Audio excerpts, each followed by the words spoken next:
Part 4. Echoes through the modern soul. Nietzsche's aphorism has become a cultural mantra, quoted by athletes and artists, soldiers and survivors, therapists and entrepreneurs.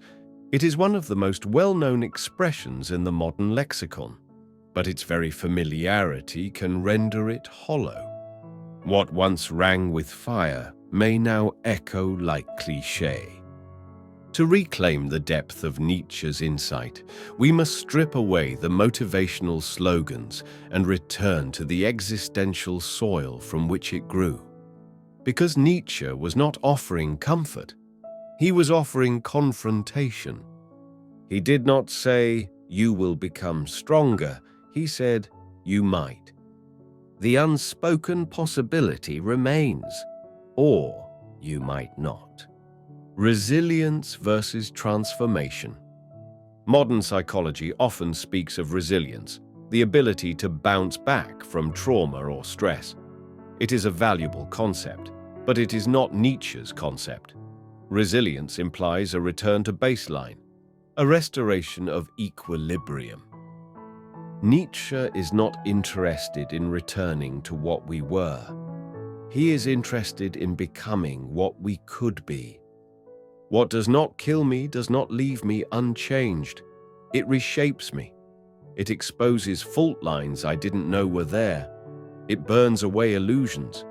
It reveals truths too sharp for the peaceful mind. Trauma can destroy, but it can also reveal the raw material of transformation.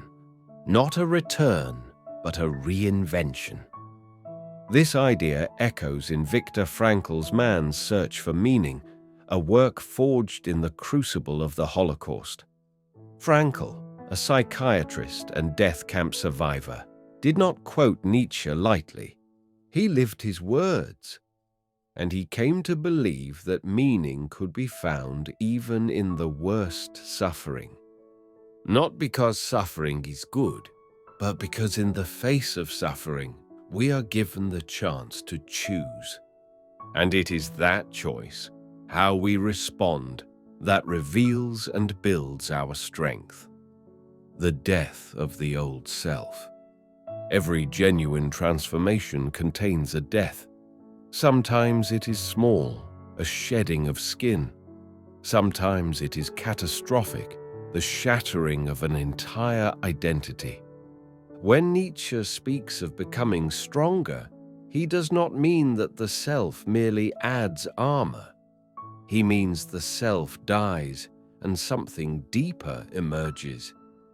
In Thus Spoke Zarathustra, he speaks of the three metamorphoses of the spirit: the camel, the lion, and the child.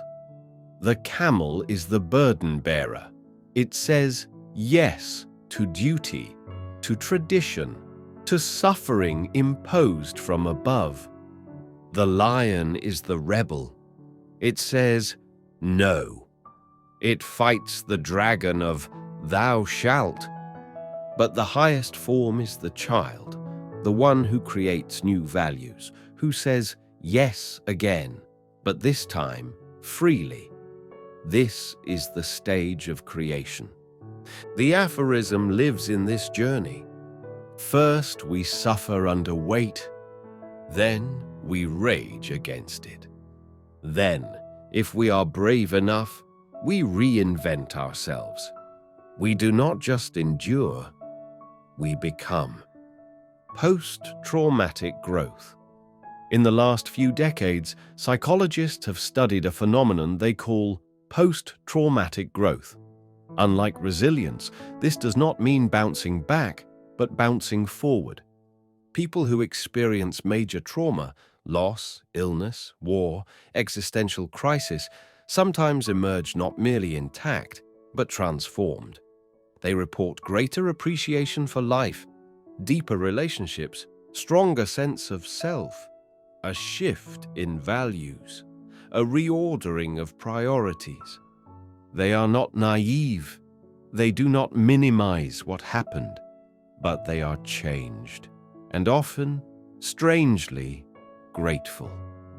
This mirrors Nietzsche's amor fati, the love of one's fate, to say, I would not choose this.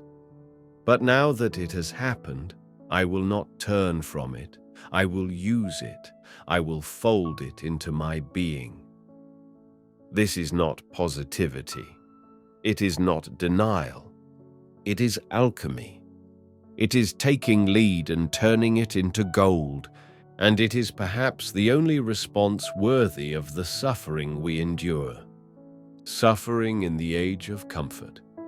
We live in an age that worships comfort, convenience, safety, ease.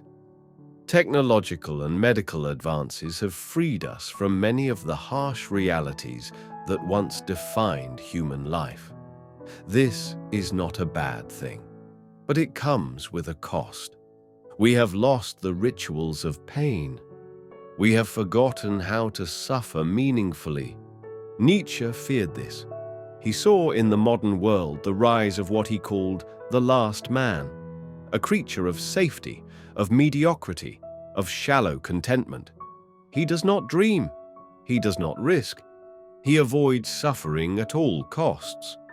But in avoiding suffering, he avoids life. Nietzsche's aphorism cuts through this illusion. It reminds us, the deepest parts of you will not come from peace. They will come from the struggle to create peace within a storm.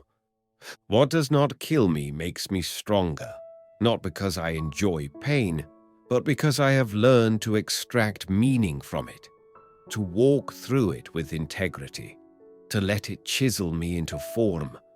Comfort cannot do this. Only the furnace can. The mirror of literature. Literature is filled with Nietzschean souls.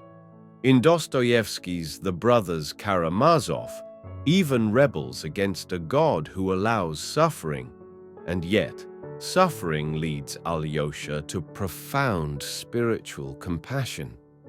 In Toni Morrison's Beloved, pain and memory are ghosts, but love and the refusal to be defined by the past becomes a kind of resurrection. In Hemingway, the code is stoicism, dignity in the face of despair, the old man and the sea, battered, defeated, but not broken. A man can be destroyed, but not defeated. These are Nietzsche's children, not because they quote him, but because they live the drama of the aphorism. They face death, they face despair, and they do not flinch. They suffer, and from that suffering, they become.